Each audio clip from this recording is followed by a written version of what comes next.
محمد وعلى آله الطيبين الطاهرين المعصومين المظلومين المنتجبين ورحمة الله على محبيهم ولعنة الله على أعدائهم وقاتليهم وغاصب حقوق حقهم ومنكر فضائلهم أجمعين من يومنا هذا إلى يوم الدين. أما بعد، فقد قال الله سبحانه وتبارك في كتابه الحكيم وفرقانه المجيد وقوله الحق: بسم الله الرحمن الرحيم، إنا أعطيناك الكوثر فصل لربك وانحر إن شانيك هو الأبتر. صدق الله العظيم. صلوات على محمد وآل محمد.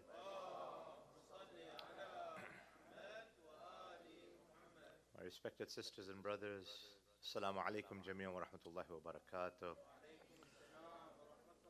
Respected scholars and scholars to be who are here, may the peace and blessings of Allah subhanahu wa ta'ala be upon you as well. Our last night, at least for this discussion, is tonight, and it is interesting how fast, and it's actually a reality how fast these 3 days have passed.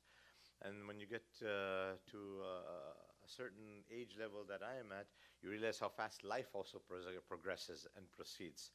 And so we look at ourselves and see, what really have we accomplished? One of the things that brought me a lot of solace and appreciation over the course of today, when I was in Salah, and for both Salah in the afternoon as well as the evening Salah, was a number of you came forward and spoke about how some of you have started already your recitation of Dua Ahad.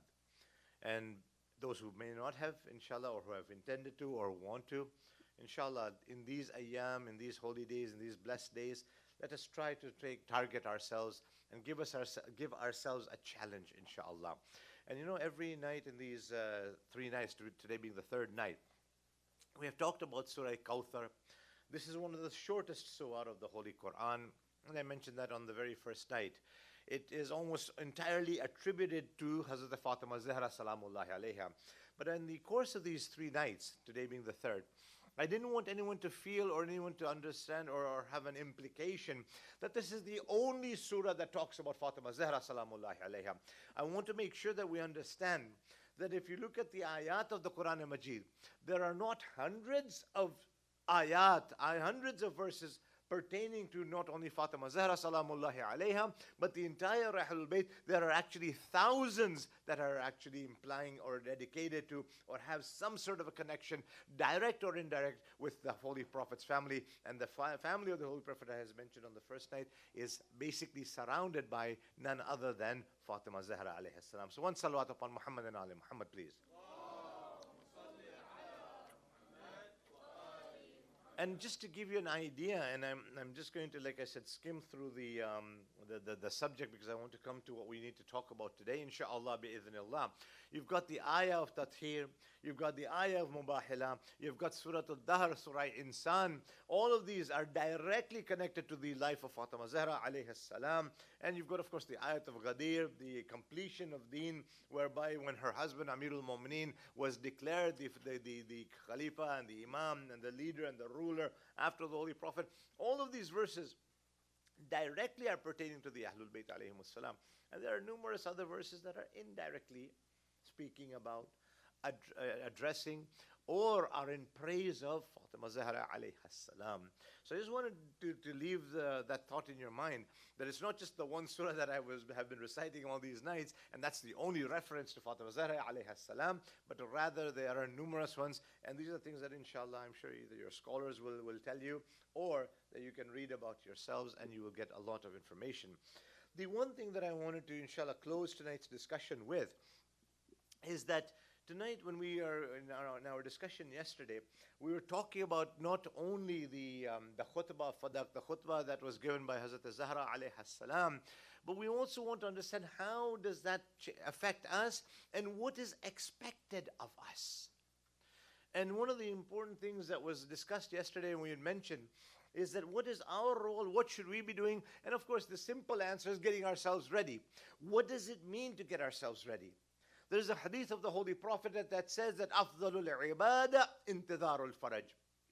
there are actually two slightly different narrations of the same hadith. Some have, there's the meaning of them or the implication of them are both very similar, if not the same. And again, if you want further clarification, the ulama are here, scholars are here, and they can actually help you clarify this. One wording of the hadith is أفضل العبادة انتظار الفرج. Another wording mentions أفضل الأعمال انتظار الفرج. The best of actions is to await the faraj. And the other one says أفضل العبادة, the best act of worship is to prepare for or await to do the intizar. When we are talking about أفضل العبادة or أفضل الأعمال, regardless of which of these two narrations, they could both be correct. They could have both been at different times, but the implication or the indication is the same. That means that we should be making ourselves ready. Intizarul faraj. The intizar has got a very deep meaning. If you translate it into the English language, intizar basically means to await. And to await in the Western, in the colloquial terminology, there are two ways you can await somebody. You want to have some programs, you want to have some service to be held, and for example, the month of Muharram will be coming, the month of Ramadan al-Sharif will be coming, the Arba'in dates were here, and sometimes and oftentimes you invite special guest speakers from outside, you invite some people to come and give a lecture, give a talk, and now you have to make all the preparations for that person, for that speaker. Now here, this is where that meaning of intizar comes into place. I sometimes tell audiences, I said, you realize that, can you imagine if I came or any speaker came here and you said, we haven't announced today's lecture, but could you do us a favor? Could you drop a flyer and send it out? Okay. Could you turn on the lights and make sure there's black cloth everywhere? Okay. And, the mic switch is here, the camera switch is there. When you're about to give your lecture, please go ahead and do all that. The speaker who you asked to do all that will say, wait a minute. Is that something you should have done? Is that something that's your responsibility? You're expecting him to come here and do all of that, and if you haven't even announced it, if you haven't even advertised it, then what are you expecting from the speaker? How will anybody know about it? How will anybody have those arrangements? Or let's say, for example, the speaker comes, you've already issued the flyer, but nobody plugged in the mic, or they didn't put a battery in the camera, or they forgot to open the door, whatever. These are just minute examples I'm giving. And that means that you will be said that you were not really preparing yourselves for the speaker, for the guest, for the month of Ramadan, or the month of the time of Arba'in, or the month of Muharram. It will almost be insulting to the speaker if we do something like that. Now, when we look at a simple example like that, whereby we are humiliating, insulting, or basically mocking the event that we're about to serve, do we sometimes realize in our hearts and in our minds that we are doing the exact same thing? How? Because what happens is when the Prophet said, أفضل العبادة انتظار الفرج, أفضل الأعمال انتظار الفرج, that the best of deeds, the best of ibadat, the best of actions is to prepare to do intizar. There are two types of intizar that I was talking about. There is one that is known as the passive intizar, whereby you sit back and say, okay, well, we'll just wait for him to come. And one is the active intizar. Passive and active, very significant difference. When the speaker comes here and he says everything's ready, the audience is here, the flyers were sent out, the cameras, everything's plugged in, the lighting is perfect, the carpeting is there, there's the azadari, all the carpets are all set up, and everything is dedicated to the event that we're marking, we're commemorating now. They say, okay, alhamdulillah, everything is in order. The job of the speaker is just to convey the lecture. You see that? And so when we are saying أفضل العبادة أفضل الأعمال انتظار الفرج, right now, and this is in a connection to what I said yesterday, what have we done to prepare for the Imam? What have we done to prepare for Al-Hujjah Ajjallahu Ta'ala Dhuhru when he comes, when he returns? Do we expect him to do the fundraising? Do we expect him to get the armies ready? One thing that very interesting discussion had come up. Okay, you know what? What can we do to prepare ourselves for the Imam? What is our responsibility today, here and now? Because the dhuhr is very, very close. The dhuhr, the return of the Imam, is very, very close. My sisters and my brothers, especially those of you who are writing down what I'm saying today, believe me, and I'm not saying this out of emotion, I'm not saying this out of irrationality, I'm saying this out of a historical accuracy.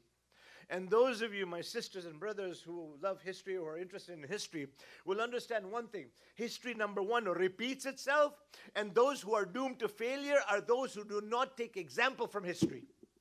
And that's what happens to a number of us. I'm not talking about you, I'm talking about myself. Why? Because if you look at history, what happened just prior to the advent of Nabi Allah Ibrahim alayhi salam? Namrud's time. Namrud and those dhalimeen, those oppressors, when they had some inkling from their astrologers, because remember, it was not just in the time of Nabi Allah Musa. The same thing had happened in the time of prior to Hazrat Ibrahim, whereby the dhalim, the oppressive tyrants and kings, also did something similar. In the time of Namrud, it was narrated that, you know what he did? He actually separated the men from the women. Families were, because he was told that there's going to be somebody born who's going to overthrow you, who's going to overthrow your kingdom. So he kept the women in one city, he kept the men in another city. There's going to be no mingling, no interaction, and hence no birth of this supposed Ibrahim who was going to come. And who was left in charge of making sure no men come to where the women are, no women come to where the men are? The father of Prophet Ibrahim alayhi salam. Who? Everybody sleeping? Ya Allah. Okay, then I'm going to go to sleep as well. No, okay. I have to stay here, right, Sheikh? All right. One salawat upon Muhammad and Ali Muhammad, please. Seriously, I can't let you sleep. I know tomorrow's Monday. I know tomorrow's a weekday. How many of you have school tomorrow? So you want me to finish fast, right? No. For their sake, I will finish fast because they have been honest and encouraging. One salawat upon Muhammad and Ali Muhammad, please.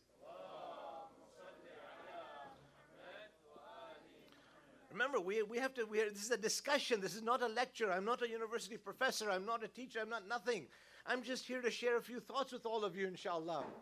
You've got scholars, you've got professors, you've got teachers, you've got very special people in your midst. My job is just to give a few thoughts and share a few words with all of you, my sisters, my brothers. And so, Prophet Ibrahim alayhi salam's time, just before his birth, this was the situation because the enemies realized one thing. When the time of the arrival comes close, the arrival of the Hujjah of Allah, the arrival of the Messenger of Allah, the arrival of the one who will be there to annihilate and eradicate the Jabbareen and the Mutakabbirin, the oppressors become more oppressive. So in Prophet Ibrahim's time, this is what happened. They focused their whole intention, keep the women in one city, keep the men in the other city. The plan of Allah, Wallahu khairul Makirin. Allah is the best of planners. So therefore, the fact that Prophet Ibrahim alayhi salam, and remember one thing, historically, Azar was not the father of Hazrat Ibrahim, right? You know that, inshallah, right? Because when the Quran talks about how the Prophet Ibrahim told his Abba, father, that don't make idols, don't do this. This is not his father, this was his uncle. Azar, his actual father had passed away. But he was the one responsible, and he was the one responsible for making sure that the men don't go where the women are, where the women don't go where the men are. And of course, he had to meet his wife, and therefore the preparation for Prophet Ibrahim was already made. But what I'm saying is the oppressors became more oppressive. Let's go forward a few centuries, and we come to the time of Nabi Allah Musa. The astrologers told Fir'aun, they told Fir'aun that somebody will be born in that particular year. And they said, in this year, somebody's going to be born, and that person is going to overthrow you, and your whole tyranny, or your whole dictatorship, whatever, the Pharaohniyat. And so what did Pharaoh do? He let the children be born, and he killed them after they were born. 70,000 children were killed prior to the birth of Nabi Allah Musa alayhi salatu wasalam. How many? Thank you. Imagine for a moment. People today are asking, Ya Allah, where are you? 18, 19, 20,000 people have been killed here. This many thousand of children have been killed here. This many people have been wounded and injured. Ya Allah, where are you? Those mothers. Each and every one of those mothers must have been asking, Ya Allah, my kid is dying, my child is dying, my son is going to be killed, and what have you. The closer the time comes, the more oppressive the oppressors become. You see that? And so, when we look at the time of Rasulullah, we see the same thing. The various Abu Sufyans and the Abu Lahabs and the Abu Jahls and all these other Abus were getting more and more into this dunya, and they were getting more and more oppressive. That is why Allah subhanahu wa ta'ala had to send Rasulullah sallallahu alayhi wa sallam. So we see this in history. There is that very clear message. And so now when we look at the world we are living in, my sisters and brothers, and when we see the oppression from every angle, from A, from B, from C, from D, at every level, people attacking not only Muslims, but especially the followers of Ali Muhammad, the followers of Ahlul-Bayt. They're putting sanctions, they're putting blockades, they're putting sieges. What does that mean? That means Zuhur is very, very near, very, very close. And that means we have to make ourselves very, very ready as well. Salawat upon Muhammad and Ali Muhammad. So I'm not speaking out of emotion or irrationality. The zuhur is very close and you can see the signs around you. Only the blind will not be able to see. And I'm not talking about blindness from a physical blindness. I'm talking about the blindness that is in the heart. The Quran mentions there are people who have eyes but they cannot see. Remember that. You see, the value of an individual is how close they are to Allah subhanahu wa ta'ala. The value of an individual is their dedication and determination to serve the hujjat of Allah subhanahu wa ta'ala. In the time of the 7th holy Imam, Imam Musa ibn Ja'far, there was an individual whose name was Bahlul. Allahu Akbar. If I start on Bahlul, I can spend hours and hours. Very interesting individual. Bahlul was actually an alim. He was a scholar. In fact, he was a mujtahid. He was in ijtihad, a very, very knowledgeable man. The Imams, they used to trust him a lot, especially the 7th Imam. And there was a reason why he used to pretend that he was insane. He used to pretend that he was crazy. He was mad.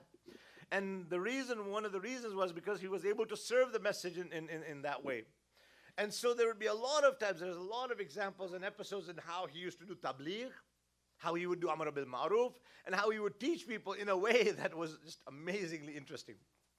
So one time, Harun Rashid, the Khalifa, alayhi la'an, the Khalifa is walking around and he sees Bahlul. And he says to Bahlul, Bahlul, if I was a slave on the market, how much would I be worth? Immediately, Bahlul replies, 50 dirhams. Harun Rashid, this is the Khalifa. He was ready to kill Bahlul. He said, Bahlul, how dare you? 50 dirhams? My clothes are worth 50 dirhams. Bahlul said, I was talking about your clothes. I was talking about your clothes. Otherwise, you as an individual are worth 0. I'm talking about, Harun Rashid is angry, ready to strike him. He says, why would you say something like that? He says, because there's no value to you. You have no value. He says, I'm the king, I'm the Khalifa. He says, Bahlul's implication was there's no value to somebody who does not become a servant and abd of Allah subhanahu wa ta'ala. Salawat ala Muhammad wa alayhi. Jazakallah. Muhammad. The value of an individual lies in what they can do for the sake of Allah subhanahu wa ta'ala, for the religion of Allah subhanahu wa ta'ala, for the hujjat of Allah subhanahu wa ta'ala. So in yesterday's discussion, we were saying that, okay, the army of the Imam is there. The army needs to get ready. We have to prepare the army from now. People say, well, wait a minute. Okay, but I don't even know how to handle a gun. I don't know how to handle a sword. I don't know. Who asked you to? When people say that we want to be in the Imam's army, we want to be in the army of the Imam, we want to be servants and slaves and soldiers of the Imam. And I have a lot of times girls coming to me, ladies coming to me, sisters coming to me. Yeah, but Sheikh, we're not even allowed to go to the battlefield. Wait a minute. Why have we limited the soldiership of the Imam to the battlefield as on a military scale? Will the Imam not need medical help? Servants? Will the Imam not need IT people? Will the Imam not need historians? Will the Imam not need lawyers? Will the Imam not need people who can do administrative work? Will the Imam not need architects? Will the Imam not need engineers? If you sit down and think for a moment, the Imam's army will be consisting of people of different calibers, abilities, talents. Today, as we're preparing for the Imam, your answer is in your question, what can we do for the Imam? How can I don't know how to handle a gun. I don't know how to, drive a tank. I don't know how to fly a fighter jet. Wait a minute. What do you and I know? If you're a good writer, write articles for the sake of the Imam. If you're a good speaker, speak for the sake of the Imam. If you're a good engineer, do engineering work and make in your niyyah that this is for the Imam. If you're a good teacher in kindergarten or whatever level, do that. I'm doing this for the sake of Allah subhanahu wa ta'ala. I'm doing this for the Imam. Whatever job you are in, if you're going to school, if you're going to university, if you're going to grade 5, grade 2, whatever, make in your niyyah, make in your intention, I am going to school today for the sake of my Imam al-Hujjah so that I can serve my Imam in this way or another. You don't have to limit yourself to a soldiership. No. The Imam will have diversity. One of the things that we see interestingly, again, in the world that we live in, there are people who have taken different roles in the military. Some can swim. They were engaging the ships and the fighters and in the ocean. Those who can fly airplanes and that, they're engaging in flying airplanes and doing that for the sake of Allah. Those who can create things, make things. And that's what we were talking about yesterday. That now that we have access to making the tools that we do and are able to do things, we have to use that talent and that skill for the sake of the Imam.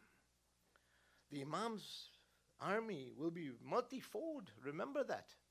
The whole definition of army will be rejuggled and needs to be thought about in our minds. Remember I said, our thought process, the thinking process that we have needs to be amended, needs to be updated and corrected. And whatever we have been thinking may not be necessarily the correct thinking that we have had. Think out and reach out and see what is it that the Imam will need when he returns. We're living in a very interesting era whereby things have changed phenomenally. How much are we using that for the sake of Islam? I'll give a very small story. Before the advent of Islam, prior to Islam, there were some things that had happened very interestingly. I want to take an example of after Islam, and then I will come back to what I was going to say in a moment ago. Have any of you or your parents or any family members been for Hajj? Hajj? Have any of you read about Hajj? Oh, you have? MashaAllah, excellent. Thank you, Hassan, right? Jazakallah. You've been for Hajj. There's a place that you have to, we're not allowed to have our anger. No, we're not supposed to have temper, right? We're supposed to be loving to each other. We're supposed to be kind and generous. There's one time in Islam where you're allowed to have anger and temper. You know when that is? When you go for Hajj, for a certain period of time you can have anger. Uh-oh, what's Brother Shafiq saying? Yeah. There are 3 pillars at a certain place. Do you know where those pillars are? Where that place is? Which wall? Excellent. MashaAllah. Thank you. Yes. Thank you very much. I appreciate your assistance because I really need to know where I have to throw those stones. There's a place there that there are 3 pillars that represent Mr. Shaitan. Did I really respect him? Did I say Mr.? Sorry. The mal'oon shaitan, the accursed shaitan, la'een shaitan. Okay? That is the one time you're allowed to get angry and you take those pebbles and you whip them as hard and as fast as you want. Just make sure there's nobody behind them that you missed the pillar and you hurt somebody, please. You have to, really, because when I was in Hajj, that used to happen sometimes. They would really get so carried away. The poor guy on the other side would, okay. Now, you are encouraged, recommended, to get those pebbles that you go in Mina and throw them, right? It is Mina, right? And where the shayateen are? Yeah? Uh-oh. Well, Arafah is the place where you have Jabal al-Rahma and the prayers. Mina is the place where these 3 big pillars where the representation of shaitan is. We are told it is mustahab, to pick up the pebbles from a place called Muzdalifah. Heard that name before? Okay, I'm telling you. It's recommended when you go for Hajj to pick up the pebbles from Muzdalifah. And then you go to Mina, and then you take those pebbles. Everybody is given a little pouch. And you put, everybody is encouraged to put the pebbles in their pouch. And normally you have to throw 7 pebbles. Well, not normally. It's a wajibat. Throw 7 pebbles. So 3 shayateen, 7 pebbles each. How many pebbles should you have? You sure, right? Because I forgot my calculator. Thank you. These guys are mathematicians. So I've got historians, mathematicians, any engineers, any lawyers, and I'm going to need help tonight. I'm going to need help from all of you. MashaAllah. Definitely. Bill, may Allah bless you all, inshallah. Thank you so much. So it's 21. So I should just keep 21 pebbles in my pouch, right? If you go for Hajj, your Hajj group leader will tell you, no, wait a minute. You better take at least 10 or 12 more, right? 21 is what you're going to need. But sometimes you might miss, right? So keep about 30, 35 just handy with you. Because what happens is that when you go to Muzdalifah and then you go to Mina, you'll need those pebbles and then you might miss or whatever. Or somebody might lose theirs, or somebody might not make their 7 or whatever. Whatever the reason, I don't want to get into all those details. But the reason why I brought this out was, it is mustahab, it is sunnah, it is recommended to pick up those pebbles from Muzdalifah. Do you know what the reason or the philosophy for that is? Now I'll tell you, take you before Islam. Before Islam, the worst thing that was happening was idolatry. Correct? Polytheism. Shirk. People would make statues and idols, and they would do sajda before them. And guess where they would get the mud to make those statues from? To make those idols from? They would get that mud from Muzdalifah. Do you see what Islam is telling us psychologically? Subliminally, there's a very deep message. The same place where the kuffar, the mushrikeen, the idol worshippers were getting their earth and soil to make those things that were against the order of Allah subhanahu wa ta'ala, we are told to pick up the pebbles, which we are going to fire at the shayateen from the same place, so that we are using the tools of shaitan against the shaitan. Now let me explain to you how that applies today. There is internet. There is satellite television. There are countless channels. There is YouTube. There is Instagram. There's all of these, X, which used to be called Twitter. There's all these things that are around us.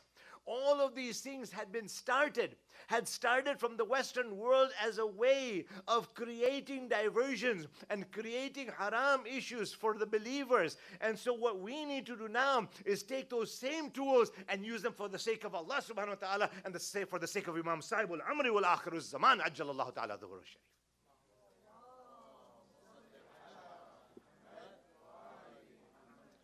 One louder salawat than that. I need some energy in that salawat. That's Jazakallah khair. Salli ala Muhammad wa Ali Muhammad wa ajjal farid. Because if you remember, one thing I've said here before a number of times, and I'm just going to repeat it, Sheikh, forgive me for the repetition. But when the Imam returns, when the Imam returns, we're going to need a currency, won't we? We're going to need a currency. So, okay, I don't have to worry. I think I've got a couple of dollars here, a couple of 5s and 10s and 20s. Wait a minute. Yabna Rasulullah. Are you going to be using my Canadian dollars? Are you going to be needing them? You see, the Canadian dollars or the US dollars, we need them for the Hussainiya here. We need them for the programs here. Please make sure you participate in that in whatever way you can. But when the Imam returns, your dollars and my dollars, your yen and my yen, and your pounds and my pounds, and your euros and my euros will have absolutely no value in the time of the Imam. Ya Ibn Rasulullah. Oh Mawla. So if my money doesn't have any value, what will be the currency at the time of the Imam's return?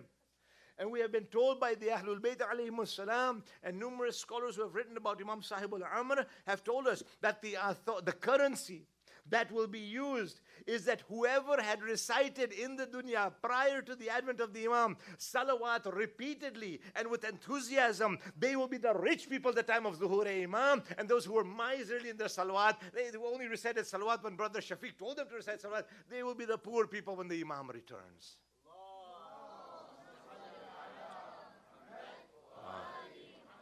Otherwise, what other currency is there?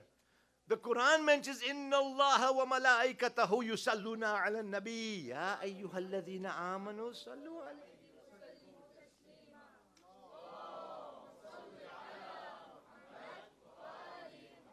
Allah is offering you the treasure. Take it, sisters and brothers. Take it. The doors are open from Allah subhanahu wa ta'ala. So therefore, this is the currency that will be used. So that is our preparation today. From now, whatever you have got, make your intention that this is for the Imam. I'm doing this for the pleasure of the Imam. Whatever you do, even if you're going to the grocery store, you're filling up gas, you're going to school, you're going to write an essay, or a report, or a research paper. Jazakallah khair. Whatever you do, make your niyyah. It doesn't cost you anything, does it? It's not going to divert you from wherever. You know, a man wanted to show Imam Sadiq his house. And he was showing the Imam, he says, Mawla, look at my house, mashallah. Look how beautiful the sun is coming in, how bright it is. Look at my new house. Please, by you coming in, it'll be a blessing, it'll be a barakah, and all that. After that, the Imam is listening. He says, imagine for a moment, you would have had more barakah if you would have just said that, mashallah, Allah Ta'ala created the sun, and that sun is giving the light into my house and providing natural light. Alhamdulillah Rabbil Alameen. Imam says, the same light will come into your house, the same illumination is there, same brightness. But by saying something a little different, thinking a little differently, thinking out of the box, will entitle you to more thawab from Allah subhanahu wa ta'ala, and there'll be more blessings in your house at that time. Just changing the thought process. Whatever you're writing your research paper, you're writing your essay, you're writing your book report or your book review.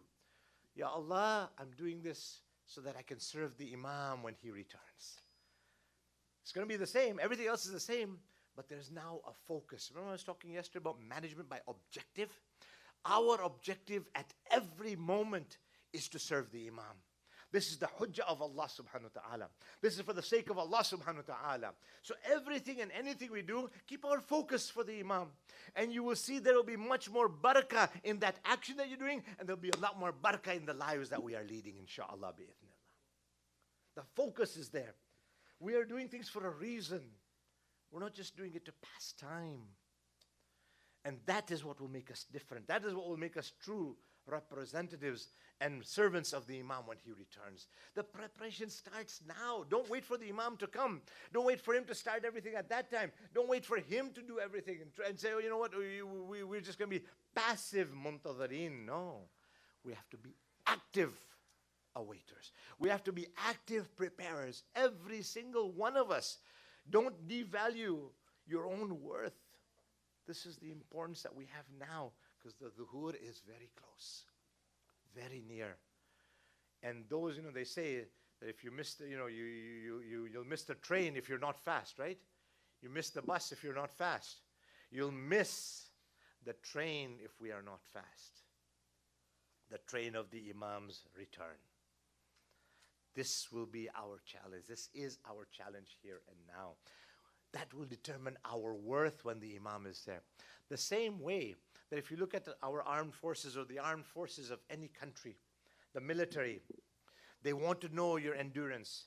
They want to know your agility. They want to know how fast you can move. They want to know how strong you are. They want to know how tall you are. They want to know how healthy you are. They want to know your build, your vitamins, how much are you taking in. And all of that is coming in. All of that is going through into their minds, into their testing procedure. Now, we want to be in the Imam's army. Does the Imam care how tall we are? How short we are? How fat we are? How thin we are? What our... Thank you. Does the Imam care about our appearance? Whether we're dark or light, the Imam has no relevance to all. The Imam's army will have no relevance. What will be relevant to the Imam is how much taqwa and iman that we have. What is our level of iman? What is our level of closeness to Allah subhanahu wa ta'ala? That will be the determining factor of whether we are in the Imam's army or the Imam will say, thank you very much, I don't need you. Think for a moment. This is where we need to ask ourselves one moment. If you have started the recitation of dua, ahad inshaAllah bi'idhnillah, and you'll see in that in that dua, Allahumma rabban nur al-azim, wa rabb al-kursi al-rafi, wa rabb al-bahr al-masjul, wa munzil al-tawrat wal-injil wal-zabur. And there's a part in there, Tala'at al-Rashid, that we want to see that illuminated face of the Imam. I need to ask myself, I want to see the Imam. I'm dying to see the Imam. I'm anxious to see the Imam. Yabna Rasulullah. Ya Hujjatullah. Are you also happy to see me? I'm not at that level yet, sisters and brothers. Me. I'm not at that level whereby if the Imam is there, I might just turn away and say, Yabna Rasulullah, please don't look at me. We have been told that some of our ulama, some of the urafa, some of the great scholars, in fact, I had even heard that this was one of the qualities of Marhum Ayatullah al-Uzma, Sheikh Muhammad Taqi Bahjat, Sheikh al-Arifin, whereby when he would see people, when he would look at people, he often used to keep his head down because he would not see people. He would see monkeys or donkeys or dogs or somebody else because he was at that level of irfan where all those veils had been there.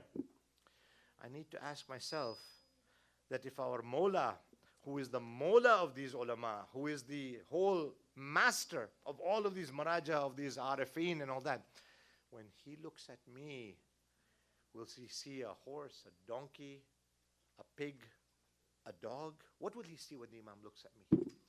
And the answer to that is, what are my actions? What are my actions? What is my iman? What is my level of taqwa? What will the Imam see? This is something, an answer that nobody else can answer except you, yourself, with Allah subhanahu wa ta'ala.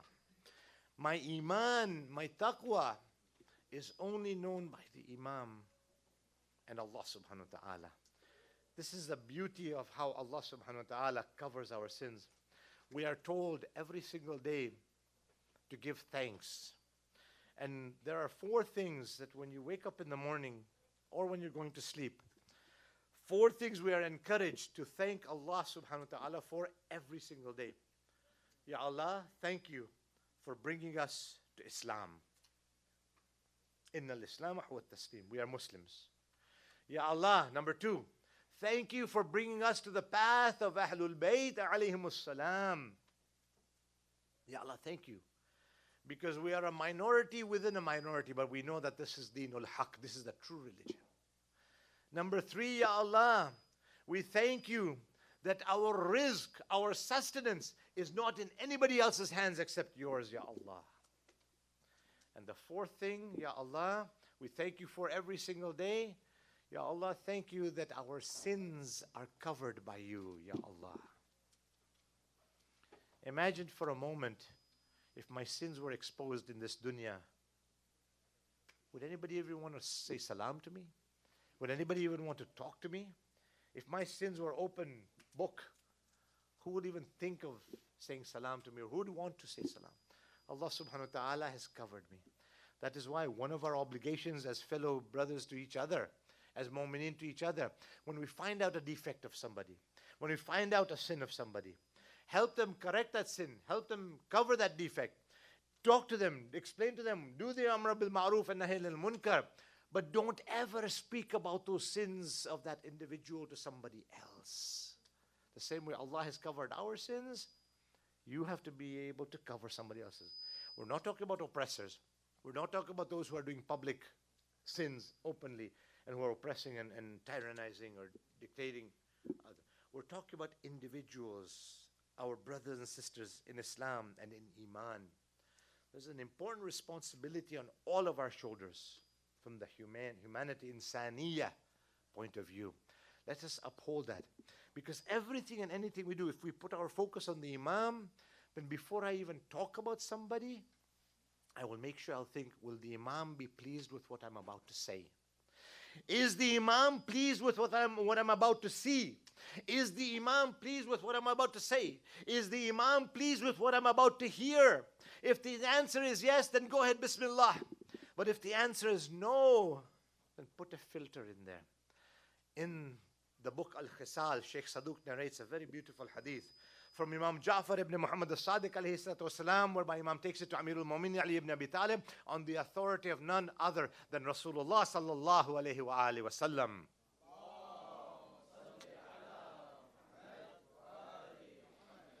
Whereby the Prophet has mentioned, Sheikh Saduq's Al-Khisal is a beautiful book of having different responsibilities and in numeric style, numeric form. He says that three groups of people will not enter paradise, will not enter Jannah. Number one, those who shed blood, those who kill people unjustly. They will never enter paradise. Number two, the Imam has been quoted saying on the authority of the Prophet, number two is alcoholics, those who drink alcohol. Don't expect to go into paradise. And the third one are those who are gossipers, who talk about other people, whose whole, form of passing time is to talk about so and so and so and so and him and her and the other and that and all that. And they say, and sometimes people say, yeah, but you know what? I'm telling you the truth about him. I'm telling you the truth about her. Yes, that could be the truth about him, or that could be the truth about her. That is where ghiba comes in. It is when you lie about somebody that is the tohamat. Both are grave sins. And these are the people who will not be able to enter paradise. So again, we look at what we have got, our talents and our abilities, and whether we are using them for the sake of the Imam, whether we're using it for the sake of Allah subhanahu wa ta'ala, or just for the sake of Dajjal. You know, one of the things that we often find, Islam has given us a lot of very powerful tools. I had started, but I didn't get a chance to finish in my discussion yesterday. Again, I'm trying to be conscientious of the time. And there was a time I mentioned that the Prophet, whenever he would come to the house of Fatima Zahra alayha salam, just like today we are told, fathers are always told, that when they visit their daughters, or when their daughters are there, I mean, on a regular basis, often, sorry about this, guys, but it's more applicable for the daughters, the fathers are told to bring a little gift for their daughters, for the girls. Yeah, that's why I guess I got left out quite a bit with my sister, right? And so the Prophet would also bring a gift for Fatima Zahra alayha salam.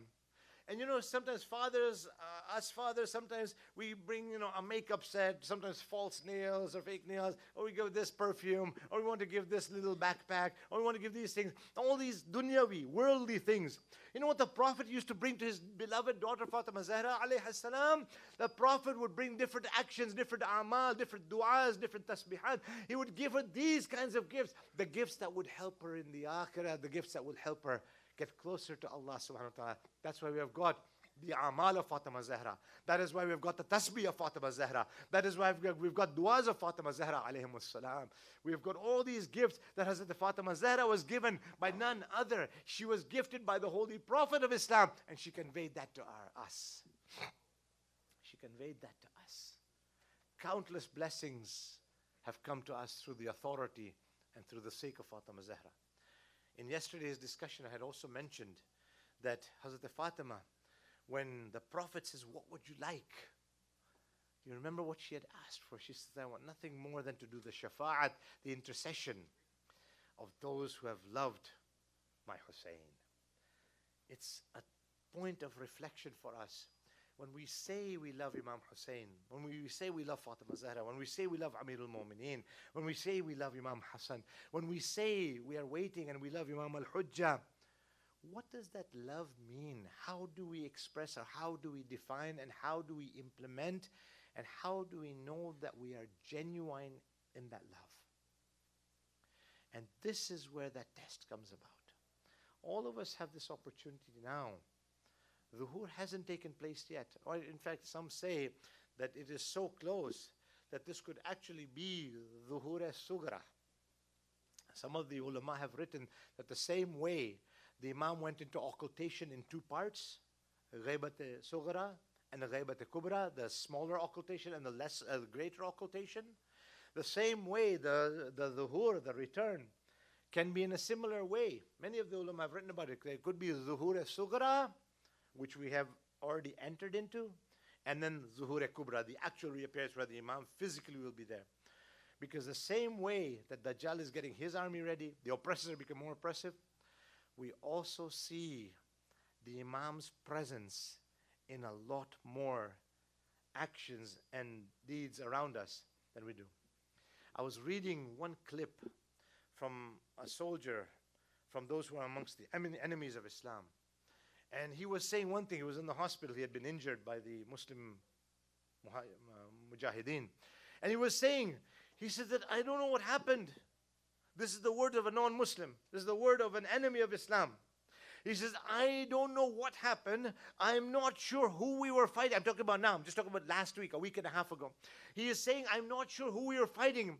It seemed like, these are his words, not my words. He says, it seemed like we were fighting ghosts. We didn't know where the attacks were coming from. I'll tell you, sir. I'll tell you where these attacks are coming from. That when somebody has got sincerity, just like in the battle of Badr, when Allah Ta'ala promised them, and in those early battles where Allah says, one disbeliever will be equivalent, one disbeliever will be, 30 disbelievers will be overcome by one believer. We see that happening today as well. That 30 of the kuffar will be destroyed by one believer whose iman is correct and whose iman is for the sake of Allah subhanahu wa ta'ala and for the hujjat of Allah subhanahu wa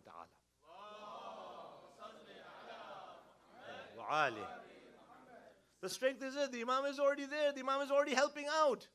The problem is the Imam's soldiers and me, are not sincere enough, are not dedicated enough.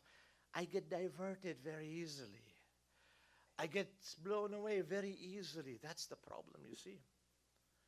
See, our diversions, Dajjal does that. I mentioned this yesterday, so, for those of you who might not have been here, please, just go over what I said yesterday, inshallah, bi'idhnillah.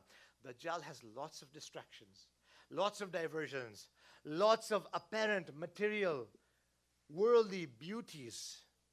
And we think we're on the right track, but in actuality, we are completely in left field. Let us make sure we know what we are doing and why we're doing it. You see, Karbala was basically a removal of the veil that Yazid and Muawiyah alayhimul-la'an were trying to present before us. Those veils needed to be removed by Abu Abdullah. Don't think that we don't have veils today as well. People who are doing evil will never say that they're doing evil. They'll try to cover up with good. They'll try and say, well, look, we're doing this and we're doing that. And we're promoting ceasefire and we're promoting truce and all that. Really, those words sound very attractive. And sadly, Muslims get drawn in as well. It's so sad. I remember a few years ago, many of you may will not even remember this and will not recall this. Some of you may not have even been born. But there was a time when a colored person was elected president of the United States. And even the Muslims were happy. Wow, he's got Hussain in his name. He's one of us. He's one of us. And we realized that the veils had to be lifted. And I had mentioned this in my Jummah khutbah years and years ago. I said, don't think that just because having the name of Hussain is going to entitle you or entitle that person to do good. In his time, more Muslim countries were bombed and droned than any other president's time in recent history. The awakening became sudden and people became I had people who were depressed when they heard this, when they found out. So why? So, well, we finally thought we had a colored person as president and we thought we were going to be advancing now. It doesn't work like that. Don't just look at somebody's apparent. Don't just look at somebody's zahir. See what the batin is. See where the real power is. That's when the veils get lifted. And the veils get lifted from our eyes as we become closer to Allah subhanahu wa ta'ala. That's why I said, keep the focus for the Imam. Whatever you do, wherever you do it, in whatever capacity, keep the focus as the Imam. The veils will automatically get lifted, my sisters, my brothers, my youngsters, my elders. This is how we'll lift the veils. You've asked those questions not only in the question and answer session, but even when you see me and speak to me personally and privately. This is how we get ourselves ready. This is how we get ourselves, when we get closer to Allah subhanahu wa ta'ala, we are automatically making ourselves ready. And this was the message of Abu Abdullah, removing those veils. This was the message of Fatima Zahra alayha salam. People pretended to be this and that. People pretended to be companions of the Holy Prophet. People pretended to be pious, holier than thou, more Catholic than the Pope. You've heard all those sayings. The veils, when they get removed, oh my God. So this is the haqiqat. This is the reality. History reminds us that today is the same era. And today, each and every one of you must become Hussain, and each and every one of you must become Zainab. Each and every one of you must become Ali and Hassan. Each and every one of you must become Fatima and Kulthum. This is our jihad today. This is our duty today. that how the Imam saw what happened to his father Ali, how the Imam saw what happened to his grandfather, how Abu Abdullah saw what happened to his mother Fatima Zahra, whose ayyam we are marking today. What difficulties were there on the Ahlul-Bayt as the Ahlul-Bayt progressed towards that level of teaching the community and teaching the ummah. A man goes to Imam Muhammad ibn Ali al-Baqir alayhi salatu wasalam. He says, Yabna Rasulullah, we heard you and your forefathers mention that on the day of Qiyamah, on Yawm al-Qiyamah, when the court of Allah subhanahu wa ta'ala will be there, on the court of Allah, you mentioned, Yabna Rasulullah, that Hazrat Khadija will be bringing Muhsin, the young child, the baby child who is in the womb of Fatima Zahra, that Hazrat Khadija Tahira will be bringing, al-Mu'mineen Khadija Tahira will be bringing Muhsin. Yabna Rasulullah, why will your grandmother Fatima Zahra, why will she not bring Muhsin herself on the plains on the day when the judgment of Allah subhanahu wa ta'ala will be being passed? And Imam Baqir alayhi salam had tears in his eyes, and he replies to this man. He says, the reason that my grandmother Khadija Tahira will have Muhsin in her hands is because in the hands of my grandmother Fatima Zahra, Ali Asghar will be there. That Ali Asghar whom Imam Hussain had lifted on the plains of Karbala and had told the other Muslims or so-called Muslims that I understand you don't want to give me water. I understand that you want to slaughter me thirsty. But a child is a child in every faith, in every community. A child is known as ma'asum, as infallible. The child has not done anything. At least give him the water. And Allahu Akbar, Imam Hussain, what happens? He sees that the enemies do not give Ali Asghar any water. Instead, an arrow is fired at Hazrat Ali Asghar. Ali Asghar is fired, an arrow is fired at him. Not an ordinary arrow. Allahu Akbar, Allahu Akbar. Historians mention that the arrows that are used to pierce a camel, that was the arrow that Mal'un Hurmala fired at Abu Abdullah al-Hussain. And that was the arrow that had pierced the neck of Ali Asghar.